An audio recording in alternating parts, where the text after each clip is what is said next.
तो यहाँ पर एक नोट पॉइंट लिख लेते हैं,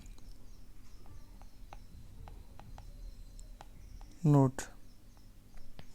ठीक, इसमें क्या है कि वापस से वही चीज़ जो अपन लोग पहले कूलाम्स लॉ के अंदर कर चुके हैं कि अगर कोई भी रेगुलर पॉलीगन है उसकी वर्टेक्स पर इक्वल चार्ज रखा हुआ है तो ऑलवेज सेंटर पर जो नेट इलेक्ट्रिक फील्ड आएगा due to this system of charges, this is always equal to 0। Regular polygon चाहे जो भी हो, चाहे इक्विलेटरल ट्रायंगल हो, चाहे स्क्वायर हो, पेंटागन हो या फिर हेक्सागन हो। ठीक है, तो मैं यहाँ पे इसको लिख देता हूँ, if equal charges are placed at the vertices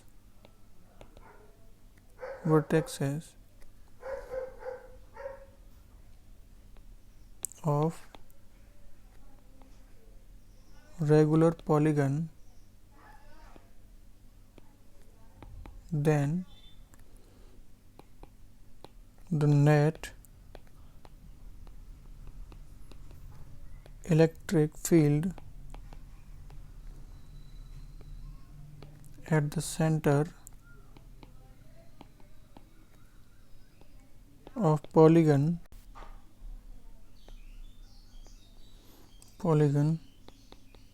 is always 0। ठीक है, ये पॉइंट अपने को याद रखना है। जैसे फॉर एग्जांपल मैं बात करता हूँ एक इक्विलेटरल ट्रायंगल की, तो ये हमारे पास इक्विलेटरल ट्रायंगल है। ठीक है, इस पर इसकी वर्टेक्स पर मैंने चार्ज Q और Q रखा हुआ है। ठीक, तो इसका जो सेंटर आएगा वो सेंटर इसका मैंने एंगल बाइसेक्टर किया, इसका भी एंगल बाइसेक्टर किया, तो ये क्रॉसिंग पॉइंट हमारे पास सेंटर है। ठीक, अब देखते हैं यहाँ पर इलेक्ट्रिक फील्ड कितना आने वाला है। जैसे ये डिस्टेंस अगर x है तो ये भी डिस्टेंस x होगी, और अगर यहाँ से मैं डिस्टेंस देखूँ तो ये भी डिस्टेंस x ही होगी। ठीक, तो इलेक्ट्रिक फील्ड इस चार्ज की वजह से इस डायरेक्शन में आ जाएगा। अगर पॉजिटिव चार्ज है तो मान लेते हैं कि ये इलेक्ट्रिक फील्ड हो गया E के बराबर। सिमिलरली इस चार्ज की वजह से अगर देखता हूँ तो ये इस डायरेक्शन में आ जाएगा, दिस इज E2, या फिर कह लो मैग्नीट्यूड वाइज दोनों सेम रहने वाले हैं तो E ही बोल रहा हूँ इसको मैं, और इस चार्ज की वजह से इस डायरेक्शन में आ जाएगा ये हमारे पास E। यानी इस वाले सेंटर पॉइंट पर 3 इलेक्ट्रिक फील्ड के वेक्टर्स हैं with the same magnitude and equal angle displacement. ये भी 120 डिग्रीज आएगा, ये भी 120 डिग्रीज आएगा, ये भी 120 डिग्रीज आएगा, तो तीनों का सम मिलाकर के 0 हो जाएगा। यानी सेंटर पर जो नेट इलेक्ट्रिक फील्ड आएगा वो 0 हो जाएगा। ठीक है, आप चाहे फिर इसकी स्क्वायर की बात करें या फिर पेंटागन या हेक्सागन।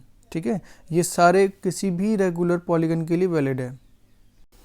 तो इसी पर बेस्ड हमारे पास एक एग्जांपल है। हमारे पास एक रेगुलर हेक्सागन गिवन है। ठीक है, ये हमारे पास एक रेगुलर हेक्सागन है, इसकी जो साइड है वो A के बराबर है। यहाँ पर प्लस Q चार्ज रखा हुआ है, यहाँ प्लस Q चार्ज, यहाँ प्लस Q चार्ज, यहाँ प्लस Q चार्ज, यहाँ प्लस Q चार्ज रखा हुआ है, और इस वाली वर्टेक्स पर माइनस Q चार्ज रखा हुआ है। तो आपसे पूछा जा रहा है फर्स्ट क्वेश्चन के अंदर the electric field at the centre, कि सेंटर पर इलेक्ट्रिक फील्ड कितना होगा।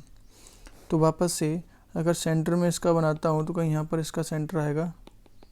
ठीक, ये हमारे पास सेंटर है। इसको दो तरीके से कर सकते हैं। ठीक, या तो अपन ये कह सकते हैं कि हर एक इंडिविजुअल चार्ज की वजह से देखो इलेक्ट्रिक फील्ड कितना आया, उसका वेक्टर सम कर दो। ठीक है, या फिर दूसरा तरीका हम ये कह सकते हैं कि मैं इसको थोड़ा मैनिपुलेट करता हूँ, इस वाले चार्ज को मैं थोड़ा सा मैनिपुलेट करता हूँ। इसमें मैं एक माइनस Q चार्ज ऐड करता हूँ और एक प्लस Q चार्ज ऐड करता हूँ। ठीक है, माइनस Q और प्लस Q, क्योंकि दोनों का सम मिला करके 0 हो गया। वापस से इस वाली वर्टेक्स पर अगेन माइनस Q चार्ज है। अब क्या करता हूँ, इसको मैं एक ग्रुप बनाता हूँ। ठीक है, और प्लस Q चार्ज को अलग करता हूँ। तो अब हो क्या रहा है कि पहले मैं इस प्लस Q चार्ज की वजह से देखूंगा, सारी वर्टेक्स पर प्लस Q चार्ज रखा हुआ है, तो इसकी वजह से सेंटर पर जो इलेक्ट्रिक फील्ड हो गया वो 0 हो गया। अब जो बचा हुआ है वो यहाँ पर बचा हुआ है माइनस 2Q चार्ज। ये इसका दोनों का सम मिलाकर कितना हो जाएगा, माइनस 2Q चार्ज। यानी कि इसके अलावा प्लस Q चार्ज के अलावा इस पर जो बचा हुआ है वो माइनस 2Q चार्ज है, और इस माइनस की वजह से नेट इलेक्ट्रिक फील्ड इस डायरेक्शन में आएगा, ये हमारे पास इलेक्ट्रिक फील्ड हो गया। क्यों आएगा? क्योंकि always point charge, negative point charge की वजह से रेडियली इनवर्ड डायरेक्शन में इलेक्ट्रिक फील्ड होता है। अगर ये पता चल गया तो यानी अब सिंपली हमें निकालना है -2q चार्ज की वजह से इलेक्ट्रिक फील्ड सेंटर पर, और ये जो डिस्टेंस होती है ये हमारे पास a होती है। ठीक है, रेगुलर हेक्सागन में ये जो डिस्टेंस रहती है वो कितनी होती है? a के बराबर। तो इलेक्ट्रिक फील्ड डायरेक्टली अपन लोग कैलकुलेट कर सकते हैं पॉइंट चार्ज की वजह से। ये कितना हो जाएगा? फर्स्ट का आंसर लिख रहा हूँ, electric field at the centre can be written as k into q, और क्योंकि सिर्फ मैग्नीट्यूड लिख रहे हैं तो इसमें जो चार्ज है वो कितना है? 2q के बराबर अपॉन r स्क्वायर, r की जगह यहाँ पर कितना आ जाएगा? a square. तो आंसर हो जाएगा 2 इंटू के क्यू अपॉन a स्क्वायर। ऐसे ही इसमें सेकंड पार्ट में क्या पूछा जा रहा है? सेकंड पार्ट में पूछा जा रहा है कि if -q charge is placed at the centre then the force on the charge कितना होना चाहिए। अब सिचुएशन ये है कि ये हमारे पास सेंटर पॉइंट है, सेंटर पॉइंट पर नेट इलेक्ट्रिक फील्ड इस डायरेक्शन में EC, ये अपने को पता है। अब इसी पॉइंट पर मैंने कितना चार्ज रख दिया? -q। ध्यान रखना कि जिस पॉइंट पर इलेक्ट्रिक फील्ड रख रहे हो, तो अगर वो पॉजिटिव चार्ज है तो फोर्स लगेगा in the direction of electric field, और नेगेटिव चार्ज है तो लगेगा opposite direction of the electric field. तो यहाँ पर जो इस चार्ज पर फोर्स लगने वाला है इसके जस्ट अपोजिट डायरेक्शन में फोर्स आ जाएगा, और इसकी जो वैल्यू होगी वो कितनी हो जाएगी? q इंटू EC के बराबर। ठीक है, तो सेकंड का आंसर मैं डायरेक्टली लिख सकता हूँ, कितना हो जाएगा? ये q इंटू EC। अब यहाँ पे चार्ज को माइनस नहीं लिख रहा हूँ क्योंकि डायरेक्शन मैंने ऑलरेडी शो कर रखी है इसकी। ठीक है, मैं सिर्फ इसका मैग्नीट्यूड लिख रहा हूँ, फोर्स का मैग्नीट्यूड कितना आएगा, तो वो आंसर हो जाएगा हमारे पास, q से मल्टीप्लाई करूँगा, EC अपने के पास गिवन है, तो आंसर हो जाएगा 2 इंटू के into Q square upon a square. इस तरीके से अपन लोग इसका आंसर कर सकते हैं। तो नेक्स्ट इम्पॉर्टेंट टॉपिक देखते हैं। इसमें आपसे पूछा जाएगा the electric field due to the uniformly charge. Uniformly charge का मतलब क्लियर होना चाहिए। ठीक है, इनफाइनाइट वायर, एक इनफाइनाइट वायर है और यूनिफॉर्मली चार्ज है, यानी पर यूनिट लेंथ पर कहीं पर भी देखेंगे तो सेम अमाउंट ऑफ चार्ज है। तो इसकी वजह से इलेक्ट्रिक फील्ड अपने को कैलकुलेट करना है। ठीक है, यानी हमारे पास सिंपल एक एक्सटेंडेड ऑब्जेक्ट है। मान लेते हैं कि ये आपके पास एक यूनिफॉर्मली चार्ज वायर है, इधर भी जा रहा है ये इन्फिनिटी तक, इधर भी इन्फिनिटी तक जा रहा है। ठीक है, इस पर जो चार्ज पर यूनिट लेंथ है वो लैम्डा है, this is charge per unit length, यानी इसको मैं बोल सकता हूँ लीनियर चार्ज डेंसिटी।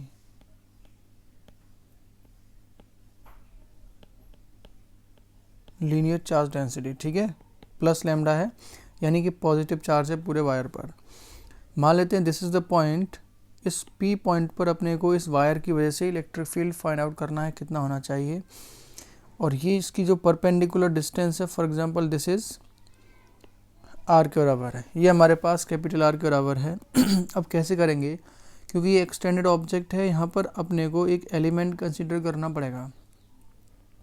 ठीक है, तो मान लेते हैं कि यहाँ से मैं इस डायरेक्शन में गया x डिस्टेंस पर, और यहाँ से मैंने एक dx वर्थ का एक एलिमेंट लिया। ठीक है, अब dx वर्थ का जो एलिमेंट लिया है, इस पर जो चार्ज आएगा इसको मैं बोल रहा हूँ dq। ठीक है, अब ये इस dq चार्ज को, क्योंकि इस बहुत ही स्मॉल है, dx स्मॉल लेंथ पर चार्ज है, इसका मतलब इसको मैं एक पॉइंट चार्ज की तरह ट्रीट कर सकता हूँ, और इस पॉइंट चार्ज की वजह से क्या मैं इस वाले पॉइंट पर हम लोग इलेक्ट्रिक फील्ड फाइंड आउट कर सकते हैं। तो बड़ी आसानी के साथ इसमें इलेक्ट्रिक फील्ड फाइंड आउट कर सकते हैं। तो मान लेते हैं कि इस एलिमेंट की वजह से ये इसका जो इलेक्ट्रिक फील्ड है वो इस डायरेक्शन में होना चाहिए, इसको मैं बोल रहा हूँ DE। ठीक है, अब इसकी वजह से इतना हमारे पास आ गया। अब आसानी के साथ क्या करेंगे, इसको इंटीग्रेट कर देंगे, लेकिन इंटीग्रेट करने में दिक्कत क्या होगी, क्योंकि जैसे जैसे ये एलिमेंट चेंज होगा, है ना, जैसे जैसे एलिमेंट वेरी करेगा वैसे वैसे ये जो डायरेक्शन है ये डायरेक्शन बदलेगी। ठीक है, यानी क्योंकि ये वेक्टर क्वांटिटी है, अपनी डायरेक्शन को बदल दी जाएगी, क्योंकि अगर यहाँ एलिमेंट है तो ये डायरेक्शन इस डायरेक्शन में होगी, अगर यहाँ एलिमेंट है तो ये डायरेक्शन इधर होगी, यानी डायरेक्टली इसको इंटीग्रेट नहीं कर सकते। तो यहाँ पर अपने को एक काम करना पड़ेगा, मैं इसके कंपोनेंट करता हूँ। ठीक, तो मान लेते हैं कि किसी इंस्टेंट पर ये जो हमारे पास एंगल बना रहा है थीटा, तो ये एंगल बन जाएगा थीटा, इसका डी ई का इधर कंपोनेंट हो जाएगा D E into cos theta, और इस डायरेक्शन में कंपोनेंट हो जाएगा D E into sine theta. ये बात एकदम क्लियर होना चाहिए, यानी कि किसी भी एलिमेंट की वजह से हमने दो डायरेक्शन में इसके कंपोनेंट कर दिए। One is along the parallel to the wire, ये हमारे पास कंपोनेंट जो है this is the parallel to the wire, इसको मैं लिख रहा हूँ डी ई पी, और ये हमारे पास ये जो कंपोनेंट आ रहा है this component is normal to the wire, यानी इसको मैं लिख रहा हूँ डी ई एन। ठीक है, अगर मैं डी ई की वैल्यू लिखूँ, ठीक है, तो डी ई की जो वैल्यू हो जाएगी कैन बी रिटन एज के इंटू, ये किसकी वजह से आ रहा है, इस चार्ज की वजह से, ये चार्ज हमारे पास डी क्यू है, तो k into D Q upon are square. अब मुझे डिस्टेंस चाहिए, ये वाली डिस्टेंस, ठीक है, मुझे ये डिस्टेंस चाहिए। अब या तो मैं इसको इस तरीके से लिख सकता हूँ root of r square plus x square, क्योंकि मैं इसको इंटीग्रेशन करना चाहता हूँ इन टर्म्स ऑफ थीटा, ठीक है, और ये हमारे पास कांस्टेंट है तो मैं थीटा की टर्म्स में लिख रहा हूँ। ठीक, तो ये मेरे पास अगर फाइंड आउट करेंगे तो ये हमारे पास आ जाएगा आर अपॉन कॉस थीटा, ठीक है, और इसको मैं लिख सकता हूँ आर इंटू सेक थीटा के बराबर, तो हो जाएगा ये are square into sec square theta. अब डी क्यू कितना होगा, क्योंकि अपने पास लैम्डा पता है, lambda is the linear charge density and unit length पर कितना चार्ज है ये अपने को पता है, तो डी एक्स लेंथ पर कितना हो जाएगा लैम्डा इंटू डी एक्स के बराबर। इसको अगर मैं सब्स्टिट्यूट करूँगा तो मेरे पास जो एलिमेंट की वजह से इलेक्ट्रिक फील्ड आएगा उसका मैग्नीट्यूड हो जाएगा k into lambda into D x upon ये हो जाएगा r square into sec square theta. अब क्या करेंगे कि सेपरेटली इस कंपोनेंट को यानी नॉर्मल टू द वायर को इंडिकेट कर देंगे, तो हमें इस डायरेक्शन में टोटल वायर की वजह से इलेक्ट्रिक फील्ड आ जाएगा, इसको मैं ई एन बोल रहा हूँ। और अगर इसको मैं इंडिकेट कर दूंगा तो नेट इस डायरेक्शन में आ जाएगा अपने पास, इसको मैं पैरेलल बोल रहा हूँ, ठीक है। और नेट फाइंड आउट करने के लिए इन दोनों का वेक्टर सम कर देंगे, this will be the E net, ठीक है। अब देखना इसमें यह है, यहाँ पर क्योंकि एक चीज़ तो क्लियर हो रही है कि चाहे वायर का कोई भी एलिमेंट कंसीडर करो, चाहे मैंने यहाँ कंसीडर करूँ, चाहे यहाँ कंसीडर करूँ, चाहे यहाँ कंसीडर करूँ, चाहे यहाँ कंसीडर करूँ, लेकिन इसका जो नॉर्मल कंपोनेंट इसी डायरेक्शन में आना चाहिए, क्लियर है कि नहीं। लेकिन जो पैरेलल कंपोनेंट है ये अपनी डायरेक्शन को बदलेगा, है ना, कभी इस डायरेक्शन में होगा तो कभी अपोजिट डायरेक्शन में हो जाएगा। तो अगर देखना चाहूँ तो एक एलिमेंट कंसीडर करूँ, वापस से एक एक्स डिस्टेंस पर एलिमेंट कंसीडर करूँ, मान लेते हैं वापस से मैंने डी एक्स वर्ड का एलिमेंट एक्स डिस्टेंस पर कंसीडर किया, तो इसकी वजह से भी, इस एलिमेंट की वजह से भी इलेक्ट्रिक फील्ड वापस से डी ई मिलेगा, और इसके भी दो कंपोनेंट होंगे, एक इस डायरेक्शन में ये सेम अगेन ये आएगा, और इस डायरेक्शन में ये हमारे पास d E into sine theta होगा। अब यहाँ से हिंट क्या मिल रही है अपने को कि अगर मैं पैरेलल कंपोनेंट की वजह से देखूँ तो सिमेट्री की वजह से हर एक एलिमेंट की वजह से ये जो पैरेलल कंपोनेंट होगा वो कैंसिल आउट होते चले जाएंगे। तो सिमेट्री से एक चीज़ एकदम क्लियर हो रही है कि जो पैरेलल कंपोनेंट है this is always equal to zero in case of infinite wire, ठीक है कि नहीं। तो मैं बोल सकता हूँ due to symmetry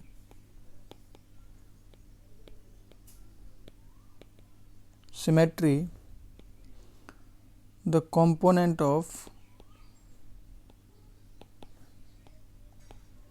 component of electric field parallel to wire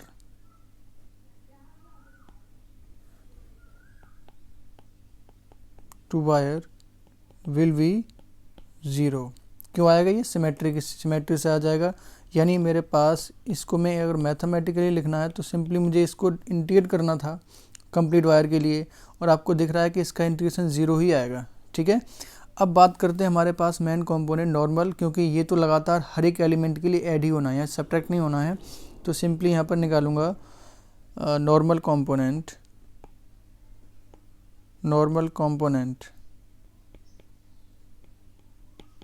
ठीक। यही मेरे पास नॉर्मल कंपोनेंट कितना हो जाएगा, integration of D E N, ठीक। इसकी वैल्यू अपने को पता ही है, डी ई एन की वैल्यू कितनी है, D E into cos of theta.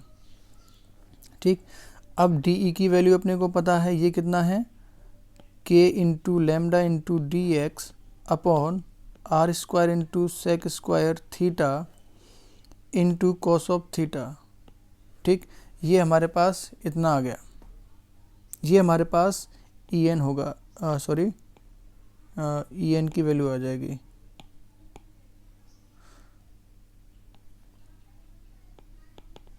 E N, अब इसको इंटीग्रेट करना है। अब देखो यहाँ पर क्या हो रहा है कि हमारे पास जो वेरिएबल ऑफ इंटीग्रेशन दिख रहा है वो variable of integration is x. ठीक है, लेकिन यहाँ पर जो फंक्शन है वो थीटा का है। ठीक है, यहाँ भी थीटा आ रहा है, यहाँ पर थीटा आ रहा है। ऐसा मैं क्यों बोल रहा हूँ फंक्शन थीटा का है यहाँ, क्योंकि यहाँ पर थीटा भी वेरिएबल है। के लेमडा और आर हमारे पास कांस्टेंट है, लेकिन थीटा यहाँ पर वेरिएबल है। कैसे वेरिएबल है, क्योंकि जैसे जैसे मैं इसको इस एलिमेंट को बदलूंगा वैसे वैसे ये एंगल भी बदलता जाएगा। ठीक है कि नहीं, एलिमेंट भी बदलेगा, यहाँ पर थीटा अलग होगा, यहाँ थीटा अलग होगा, यहाँ थीटा अलग होगा, यहाँ थीटा अलग होगा। यानी थीटा के साथ जैसे जैसे एक्स बदलेगा वैसे वैसे थीटा भी बदलेगा, यानी x is the function of theta. तो इसे इंटीग्रेट करने के लिए आपको क्या करना पड़ेगा, क्योंकि यहाँ पर हमारे पास वेरिएबल ऑफ जो इंटीग्रेशन है वो एक्स है और फंक्शन आप लोगों ने थीटा ले रखा है। या तो थीटा को कन्वर्ट कर सकते हैं as a function of X, या फिर डी एक्स को कन्वर्ट कर सकते हैं in terms of D theta. तो बेहतर ये होगा कि डी एक्स को बदल दूँ इन terms of D theta. D theta कैसे बदलेंगे, वापस से इसी फिगर पर आते हैं।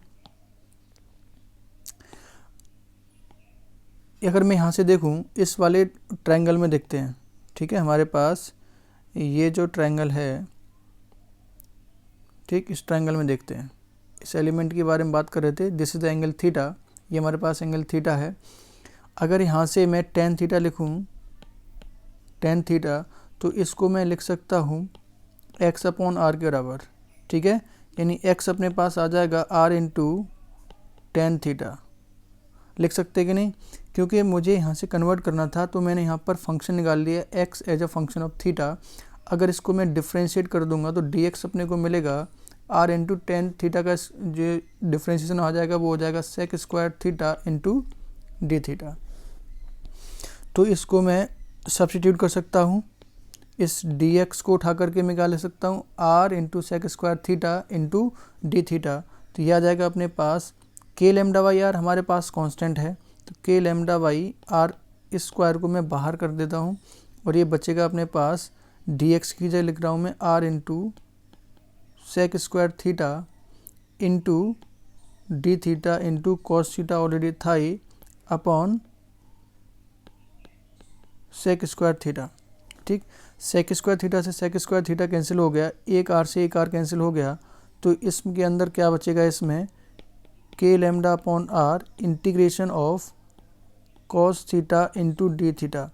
अब बात होती है, क्योंकि मुझे कंप्लीट इंटीग्रेशन चाहिए, अब मैं इसको कहाँ से कहाँ तक के लिए इंटीग्रेट करूँ, क्योंकि यहाँ पर वेरिएबल ऑफ इंटीग्रेशन यहाँ पर थीटा है, तो थीटा कहाँ से कहाँ तक वेरी करेगा so that the complete wire should be covered, यानी कंप्लीट वायर का इफेक्ट आ जाना चाहिए।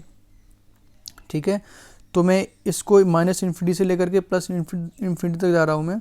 तो जैसे जैसे एंगल ऊपर की तरफ बढ़ेगा वैसे वैसे थीटा बढ़ेगा, और जैसे जैसे ये इन्फिनिटी की तरफ पहुँचेगा वैसे वैसे 90 डिग्री की तरफ ये अप्रोच करेगा ये एंगल। ठीक है, और जब ये इन्फिनिटी पर पहुँचेगा तो ये angle will reaches to the 90 degrees. Similarly अगर अपोजिट डायरेक्शन में, क्योंकि अगर मैंने इधर पॉजिटिव लिया है तो इस डायरेक्शन में नेगेटिव होगा, तो यानी इस डायरेक्शन से करूँगा, अगर नेगेटिव इन्फिनिटी पर होगा तो उस समय एंगल कितना हो जाएगा, -90 डिग्री, और जब ये प्लस इन्फिनिटी पर होगा तो एंगल कितना हो जाएगा यहाँ से +90 डिग्रीज। ठीक है कि नहीं, तो यानी कि थीटा जो वेरी करने वाला है for the infinite wire from π/2 to +π/2, ये बात एकदम क्लियर होना चाहिए। ठीक, अब इसको इंटीग्रेट कर लेते हैं, K lambda upon R, cos theta का इंटीग्रेशन होता है हमारे पास साइन थीटा, ठीक, -π/2 टू π/2। साइन थीटा की अगर वैल्यू सब्स्टिट्यूट करूँगा तो k lambda upon are into sine π/2 minus sine of -π/2। Sine of -π/2 कितना हो जाएगा, अगेन -1, तो माइनस माइनस ये हो गया +1 और ये भी हो जाएगा +1।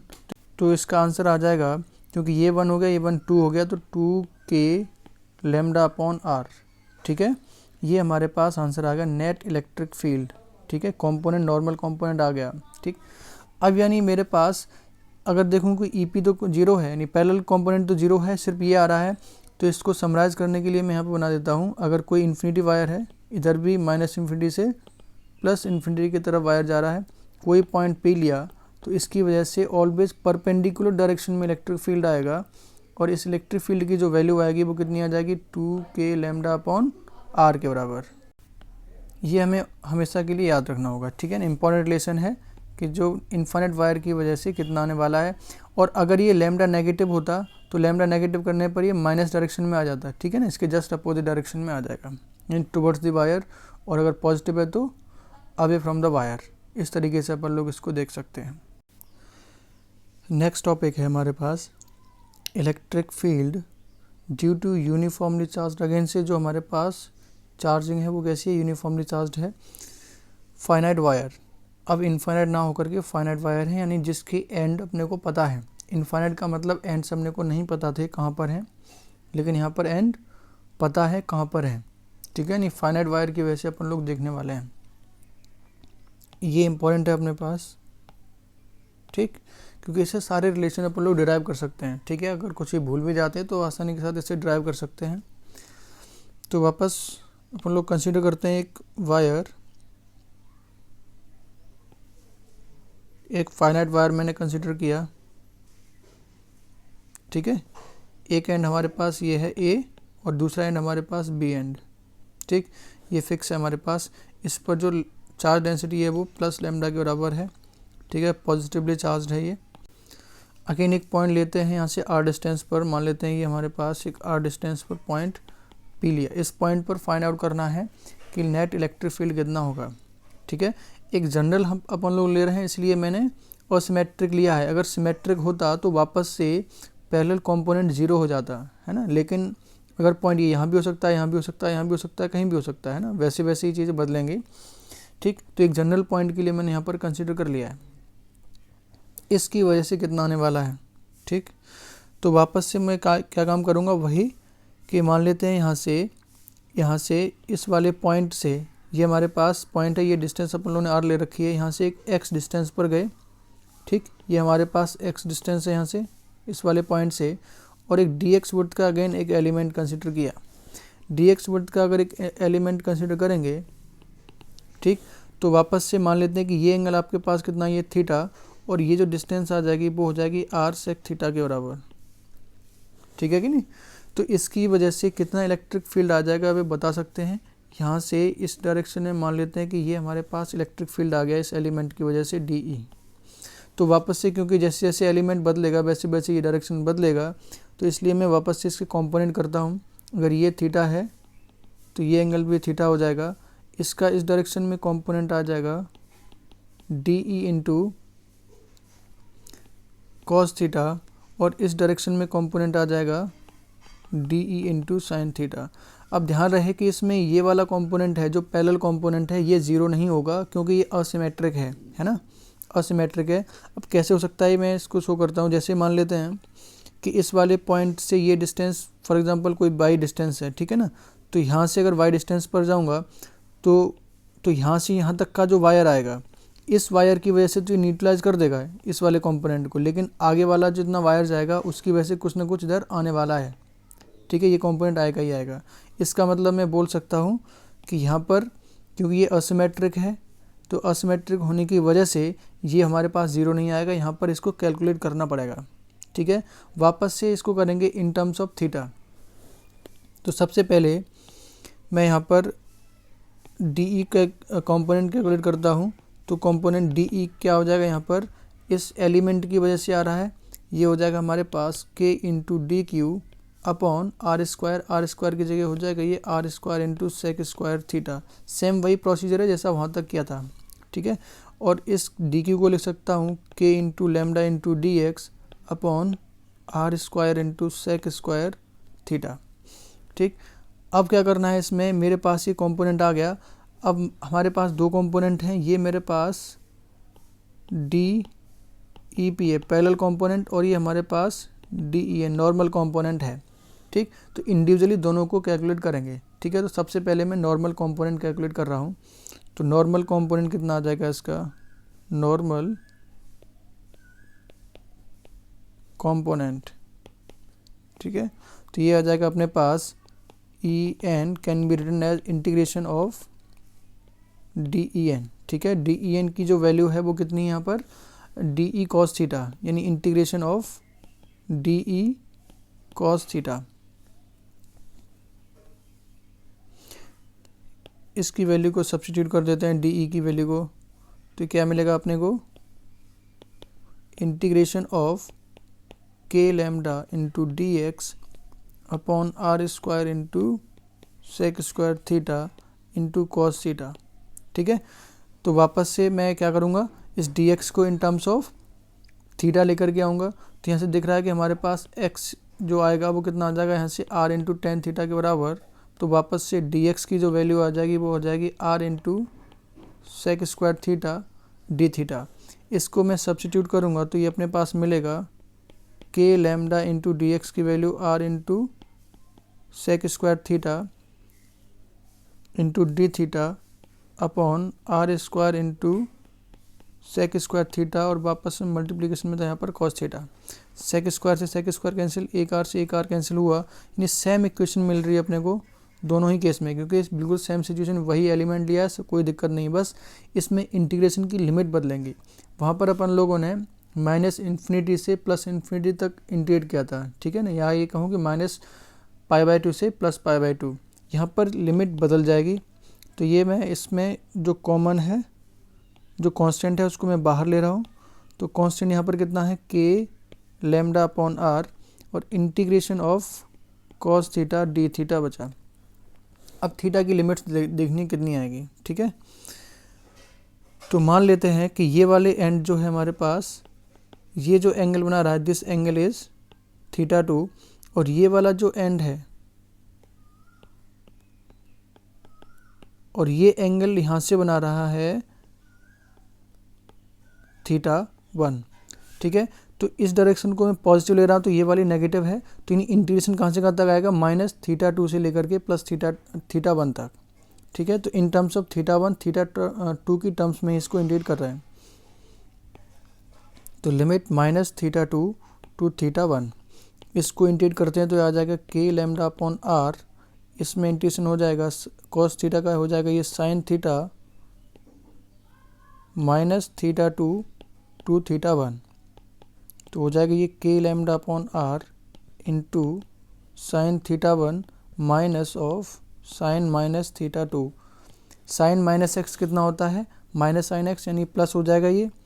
तो हमारे पास जो नॉर्मल कंपोनेंट आ जाएगा E n can be written as k lambda upon are into sine theta 1 plus sine theta 2।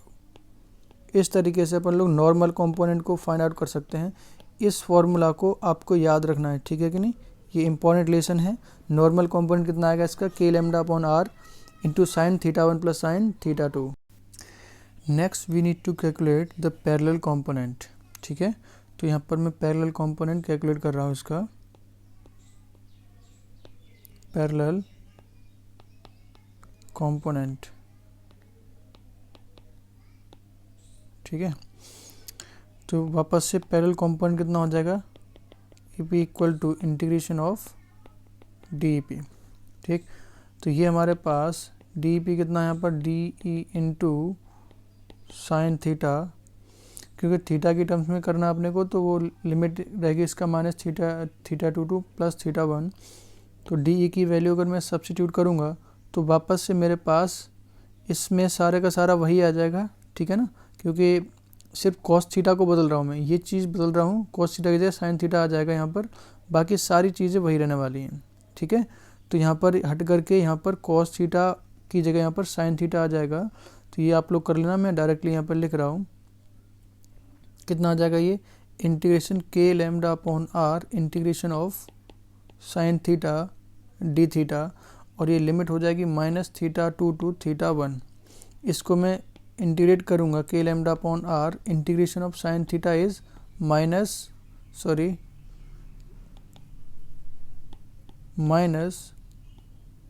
Cos theta limit minus theta 2 to theta 1 substitute करेंगे तो ये अपने पास आ जाएगा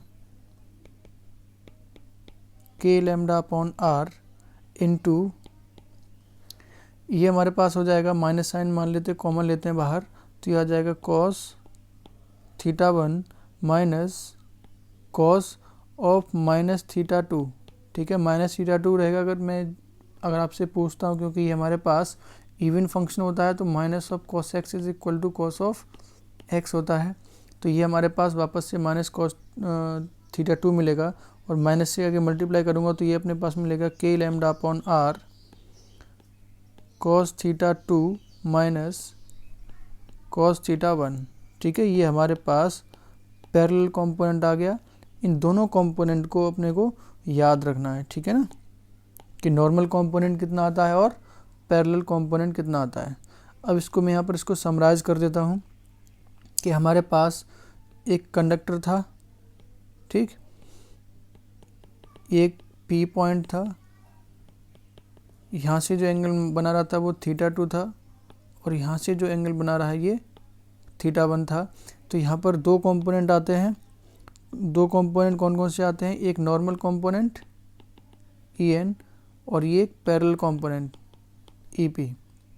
ठीक है, अब देखो इसका ये हमारे पास आगे अगर नेट चाहिए, नेट क्या करेंगे, इसका वेक्टर सम कर देंगे। ठीक है, ये हमारे पास वेक्टर सम हो जाएगा, रूट ऑफ EN का स्क्वायर प्लस EP का स्क्वायर, और EP यहाँ पर लिख सकते हैं EP equal to parallel component is k lambda upon r into cos theta 2 minus cos theta 1 and normal component is k lambda upon r into sine theta 1 plus sine theta 2।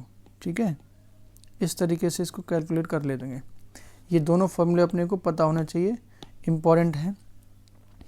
अब यहाँ ध्यान देने वाली बात यह है कि इस केस में अगर ये फाइनाइट वायर है, ठीक है, अगर ये सिमेट्रिक होता, जैसे सिमेट्रिक होता, तो उस केस में अगर EP यहाँ से कैलकुलेट करना भी चाहूँ तो थीटा 1 और थीटा 2 इक्वल हो जाएंगे। थीटा 1 यानी कॉस थीटा 1 ये आपस में कैंसिल हो जाएगा, तो बचेगा 0। यानी जब मैं इनफाइनाइट वायर की बात करता हूँ तो इनफाइनाइट वायर में जो पॉइंट है, ये वाला पॉइंट, इससे इधर भी और इधर भी दोनों तरफ सिमेट्रिक है, यानी थीटा 1 और थीटा 2 दोनों 90 डिग्रीज़ हैं। इसका मतलब 90 डिग्रीज यहाँ सब्स्टिट्यूट करूँगा तो ये हमारे पास 0 मिल जाएगा। ठीक है ना, वहाँ पर अपन लोगों ने कैलकुलेट नहीं किया था, सिमेट्री से डायरेक्टली लिख दिया था कि EP हमारे पास 0 होने वाला है, और जो यहाँ से इस फॉर्मूले से डायरेक्टली दिख भी रहा है कितना होना चाहिए। और सिमिलरली अगर उसी से यहाँ पर कैलकुलेट भी करें तो सेम आंसर आने वाला है। इस वाले कंपोनेंट को भी कैलकुलेट करेंगे तो सेम ही आ जाएगा। ठीक है ना, थीटा 1 थीटा 2 की वैल्यू इनफाइनाइट वायर के लिए 90 डिग्रीज हो जाएगी। सब्स्टिट्यूट करेंगे तो सेम आंसर अपने को वही मिल जाएगा, क्योंकि थीटा 1 ये भी हमारे पास 1 हो गया, थीटा 2 ये भी 1 हो गया, तो 2 k लैम्डा बाई r हो जाएगा। अब ध्यान देने वाली बात क्या है यहाँ पर, कि सबसे पहले EP कंपोनेंट, इसको ध्यान देना है। ठीक है, EP कंपोनेंट वाले को ध्यान देना है कि इसकी जो डायरेक्शन होगी वो किधर आएगी। डायरेक्शन ऑलवेज डिसाइड करने के लिए, जैसे मान लेता हूँ कि आपके पास कुछ इस तरीके का अरेंजमेंट है, पॉइंट मैंने P यहाँ पर ले रखा है। ठीक है, तो आपको पता है कि इस पॉइंट से इधर वाला पोर्शन ज़्यादा है, यानी इसकी वजह से जो इलेक्ट्रिक फील्ड आएगा वो ज़्यादा आएगा, इसकी वजह से इलेक्ट्रिक फील्ड कम आएगा। तो नेट इलेक्ट्रिक, क्योंकि इसकी वजह से इस डायरेक्शन में आएगा, तो ये हमारे पास नेट इलेक्ट्रिक फील्ड आ जाएगा। जिधर छोटा पोर्शन है उस डायरेक्शन में हो जाएगा, जब पॉजिटिव की बात कर रहा हूँ। तो नेगेटिव चार्ज डिस्ट्रीब्यूशन के लिए जस्ट इसका अपोजिट हो जाएगा। ठीक है, तो इलेक्ट्रिक फील्ड का पैरेलल कंपोनेंट इस डायरेक्शन में, और ये हमारे पास इस डायरेक्शन में रहेगा। इस तरीके से कैलकुलेट कर सकते हैं। और इसकी वैल्यू कैलकुलेट करने के लिए अपने पास कॉस थीटा 2, यानी हमारे पास जो स्मॉलर एंगल है, और ये बिगर एंगल थीटा 1, ये सिर्फ मैं पैरेलल कंपोनेंट के लिए बात कर रहा हूँ, क्योंकि नॉर्मल वाले कंपोनेंट में कोई तकलीफ नहीं होती है। ठीक है, तो पैरेलल कंपोनेंट का ध्यान रखना अपने को, किस डायरेक्शन में कंपोनेंट आएगा, इस चीज़ का ध्यान रखना है कि जिधर स्मॉलर पोर्शन है उस डायरेक्शन में ये कंपोनेंट आएगा। ठीक है, इन केस ऑफ पॉजिटिवली चार्ज्ड। ठीक है, अगर ये नेगेटिवली चार्ज होता तो जस्ट इनकी वैल्यूज़ अपोजिट डायरेक्शन में होती। नेगेटिवली चार्ज की बात करूँ, मान लेता हूँ इसको मैं नेगेटिव लैम्डा लेता हूँ, तो ई एन हमारे पास इस डायरेक्शन में आएगा और ई पी इसका इस डायरेक्शन में, जस्ट अपोजिट हो जाएगा, ठीक है ना, क्योंकि उसकी इलेक्ट्रिक फील्ड की डायरेक्शन जस्ट अपोजिट हो जाएगी, ठीक है। इस तरीके से अपन लोग देख सकते हैं। इन्हीं दो फॉर्मूला को यूज़ करके हम लोग डिफरेंट केसेस में कैसे इलेक्ट्रिक फील्ड फाइंड आउट करते हैं वो देखते हैं, ठीक है ना। तो फर्स्ट केस मान ले रहा हूँ फॉर इनफाइनाइट वायर, हालांकि इसको कैलकुलेट कर चुके हैं। अब देखो वापस से मैं क्या करूँगा कि हमारे पास एक इनफाइनाइट वायर है।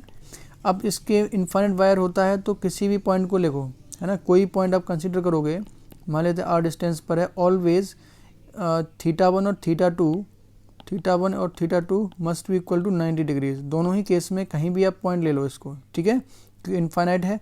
अगर मैं इसको इधर भी लूँगा तो भी इधर भी माइनस इन्फिनिटी, इधर प्लस इन्फिनिटी। अगर इसको मैं यहाँ पर लूँगा तो भी इसके लिए इधर हमारे पास माइनस इन्फिनिटी, इधर प्लस इन्फिनिटी, ठीक है कि नहीं। तो यहाँ पर कहाँ पर रखा हुआ चार्ज इससे फ़र्क नहीं पड़ता है, दोनों तरफ एंगल हमारे पास 90 डिग्री ही आ जाएगा, ठीक है। तो इसको ध्यान में रखते हुए आपको पता है कि जो ई पी आने वाला है वो कितना हो जाएगा 0, और जो ई एन मिलेगा वो कितना हो जाएगा 2k लैम्डा अपॉन आर के बराबर। जब मैं इसको सब्स्टिट्यूट करूँगा तो नेट इलेक्ट्रिक फील्ड भी इस डायरेक्शन में आ जाएगा, ठीक। कितना हो जाएगा ये 2k लैम्डा अपॉन आर के बराबर, अगर आपने प्लस लैम्डा दे रखा है तो।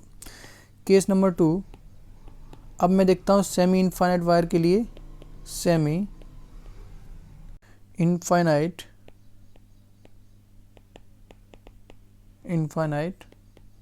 वायर, ठीक है। तो सेमी इनफाइनाइट वायर किस तरीके से लेंगे अपन लोग, जैसे मैं पूछता हूँ ये है हमारे पास, ठीक है, इधर इन्फिनिटी तरफ जा रहा है, इधर हमारे पास नॉन एंड है, ठीक, और इसके यहाँ पर पॉइंट में ले रहा हूँ, ठीक है, ये पॉइंट पी है, ये एंगल हमारे पास 90 डिग्री, यानी जो परपेंडिकुलर था उसी पॉइंट पर ले लिया।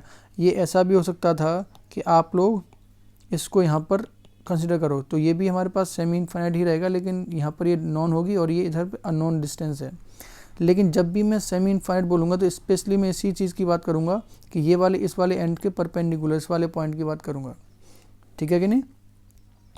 तो इसकी वजह से देखने वाले हैं तो हमारे पास जो ऑब्वियस सी बात है कि इसमें जो नॉर्मल कंपोनेंट है वो इस डायरेक्शन में आएगा, ये हमारे पास नॉर्मल कंपोनेंट, और ये जिस डायरेक्शन में आएगा पैरेलल कंपोनेंट। तो इस केस में अगर मैं थीटा वन की बात करूं तो ये हमारे पास, क्योंकि जैसे जैसे इस डायरेक्शन में बढ़ूंगा वैसे वैसे इन्फिनिटी की तरफ बढ़ूंगा वैसे वैसे एंगल इंक्रीज करेगा, और theta one will becomes 90 degree when it reaches to the infinity, plus infinity. तो ये हो गया मेरे पास 90 डिग्रीज, और थीटा वन यहाँ पर थीटा टू कितना हो जाएगा, थीटा टू इस डायरेक्शन का एंगल है। जैसे जैसे इधर की लेंथ कम होती चली जाएगी वैसे वैसे एंगल डिक्रीज करेगा, और जब ये वाला एंड इस वाले पॉइंट पर आ जाएगा तो थीटा टू कितना हो जाएगा यहाँ पर 0 डिग्री। अगर इसको मैं सब्स्टिट्यूट करूँगा तो मेरे पास जो नॉर्मल कंपोनेंट आ जाएगा वो कितना होता है k lambda by R into sine theta one plus sine theta two. इसको सब्स्टिट्यूट करूँगा तो ये हमारे पास 0 हो गया और ये हमारे पास 1 हो जाएगा। तो नॉर्मल कंपोनेंट अपने को मिलेगा k lambda by R. Similarly अगर मैं पैरेलल कंपोनेंट निकालूंगा तो पैरेलल कंपोनेंट ध्यान रखना कि स्मॉलर एंगल इसमें थीटा टू, ये 0 है इसमें, तो ये हो जाएगा k lambda upon R cos theta one theta two minus theta one, ठीक। इसकी वैल्यूज़ को मैं सब्स्टिट्यूट करूँगा तो हो जाएगा k लैम्डा अपॉन आर। अब कॉस थीटा टू हमारे पास 0 डिग्री है, 0 डिग्री का मतलब ये हो गया 1, माइनस कॉस थीटा वन हमारे पास 90 डिग्री, यानी कॉस 90 डिग्रीज 0 हो गया। तो ये भी, इसकी वैल्यू भी हमारे पास कितनी आ जाएगी k लैम्डा आर के बराबर। ये हमारे पास पैरेलल कंपोनेंट आ गया। यानी अब सिचुएशन ये रहेगी हमारे पास कि इधर इन्फिनिटी वायर है, ठीक, आर डिस्टेंस पर कोई पॉइंट P है, इसके दो कंपोनेंट हैं, एक इस डायरेक्शन में पैरेलल कंपोनेंट ये k लैम्डा बाई आर, और ये हमारे पास नॉर्मल कंपोनेंट ये भी हमारे पास k लैम्डा बाई आर, ठीक है। अगर इन दोनों का वेक्टर सम करता हूँ तो नेट जो रिजल्टेंट मिलने वाला है वो इस डायरेक्शन में आएगा, क्योंकि इक्वल है तो ये 45 डिग्रीज बना देगा, और ये हो जाएगा √2 times k lambda by R. इसको इसके कंपोनेंट की टर्म्स में याद रखना है तो बेहतर रहेगा, ठीक है ना। सेमी वायर के लिए normal component k lambda by R, उसका पैरेलल कंपोनेंट भी k लैम्डा बाई आर। इसका जो नेक्स्ट स्पेशल केस है ना, ये भी इम्पोर्टेंट है।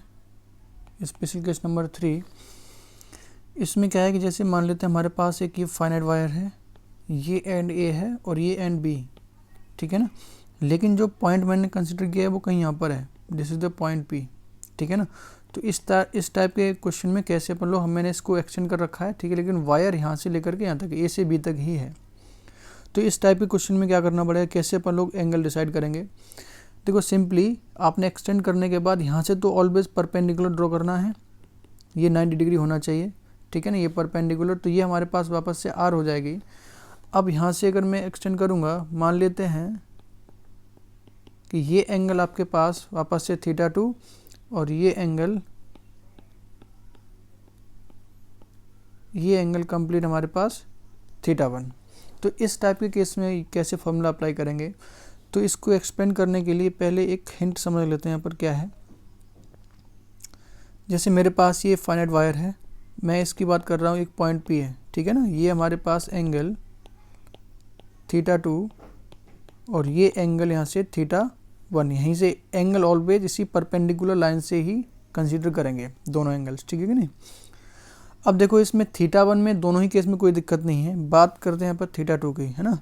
अब जैसे ही इस वाली लाइन से मैं इसको छोटा करता जाऊँगा, ठीक, जैसे ही इस वाले पॉइंट से इधर वायर वाले को कंसीडर करता हूँ, तो जैसे जैसे मैं कट करता चला जाऊँगा वैसे θ2 की वैल्यू कम होती चली जाएगी। जब कट कर दूंगा और यहाँ पर पहुँचा दूंगा इसको, यानी पूरा कट कर दिया, बस यहाँ तक रह गया, तो θ2 0 हो जाएगा। लेकिन जैसे ही और कट करूँगा, यहाँ तक पहुँचूंगा, तो अब θ2 नेगेटिव होना शुरू कर देगा, ठीक है कि नहीं।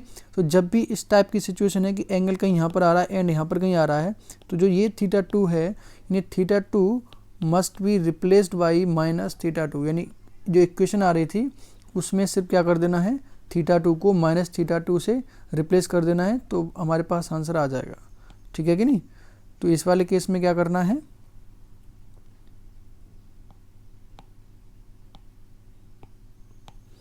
θ2 must be replaces by minus θ2। तो उस केस में अगर मैं नॉर्मल पैरेलल कंपोनेंट देखता हूँ, तो ये कितना हो जाएगा, k lambda upon r into cos of θ2, यानी माइनस कॉस ऑफ θ2 हो गया, माइनस कॉस ऑफ θ1, इससे कोई छेड़छाड़ नहीं करनी है। तो cos of minus θ2 is again equal to the cos θ2, तो ये हमारे पास ये वाला कंपोनेंट वापस से वही रहने वाला है, ये कितना आ जाएगा, कॉस θ2 माइनस कॉस θ1। तो इस तरीके से ये हमारे पास पैरेलल कंपोनेंट बचा, ठीक है।